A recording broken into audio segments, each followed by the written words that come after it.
Endi to'g'risini aytsam, kelganimizda ahvol yaxshi emas edi. Hasan bobomizning kasalligi 1 yil oldin boshlangan.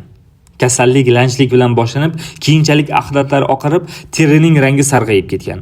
Peshoblari to'q qizg'ish rang bo'lib qolgan. Ishtahalari bo'g'ilib, umuman ovqatlanmay qo'yganlar.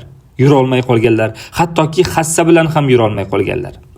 Navoiyga borib, aniq bir natija ola olmagan. Keyin Samarqandga borganlar. Samarqanddan ham aniq bir natija olmagandan so'ng Hasan bobomiz va farzandlari juda ham qo'rqib ketishgan.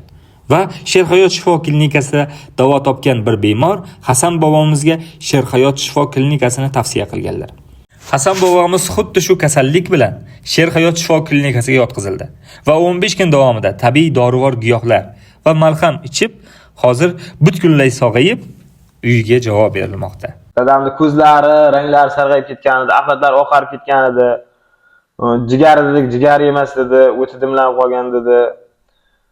Bir 2-3 kundan keyin butunlay ahvoli og'ir bo'lib qoldi, qo'rqib qoldik biz. Juda ham. Doktor klinika vrachi hozir qo'zg'alyapti, shunday bo'ladi endi iloji yo'q dedi ham, biz qo'rqdik. To'g'risi otamdan qo'rqdim.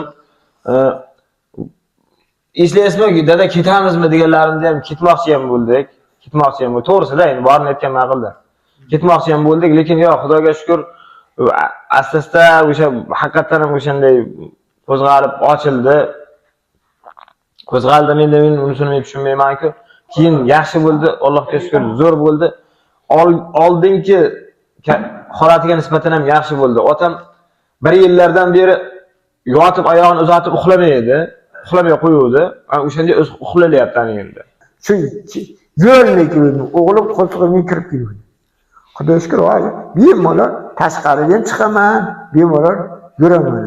Endi hastada suyanib, bir qo'limda o'g'lim, bir qo'limda Hasan, shunday egilib keldim-da.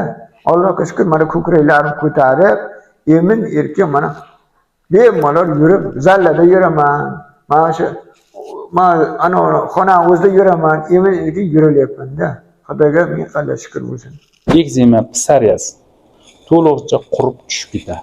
Allergik dermatit yo'qoladi. Yog'ochakka to'xtalib o'tamiz. Odam organizmida o'zi 7-8 metr uzunlikda ichak bo'ladi. Bular 12 barmoqchak, ingichka ichak va yog'ochak. Yog'ochakning uzunligi 1,5-1,3, yana 1,30 santimetrlarga keladigan darajada uzunlikda bo'ladi.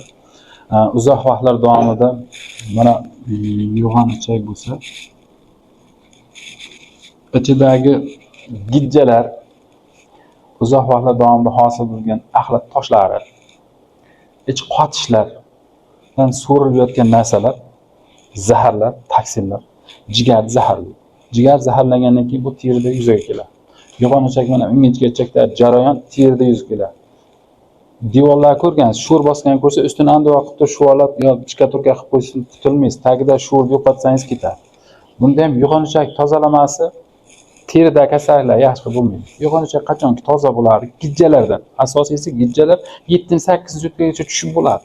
Ichida axlat toshlar ketadi. Ichak devorda shlaklar qoladi. O'sha shlaklar asta-sekin uzoq vaqt tushadi. O'sha tushib bo'lgandan keyin organizmda allergenlar yo'qoladi. Va to'qimalardagilar ham yo'qoladi. Yo'qolgandan keyin teridagi mana 16-18 kunda teridagi kasalliklar o'zgarish boshlanganda o'sha kasalliklar yo'q bo'ladi. Faqatgina pes kasalligi, yana vitiligo deydi, ana kitobiy tilda, xalq tabibatida esa pes kasalligi o'sha qoladi. Uni tushuntirib o'taman. Ekzema, psoriaz to'liqcha qurib tushib ketadi. Allergik dermatit yo'qoladi. Bronxial astma to'liqcha yaxshi bo'ladi. Bronxial astma shunday bo'ldiki, kasalimizni davolaganimizda 1 yil 2 oydan keyin qayta xuruj kuzatildi. Demak, bu kasallikni yeriga bir marta tozalash ishlari o'tkazib, 5 yilgacha davom etkazilsa, to'liqcha qutulib ketish mumkin.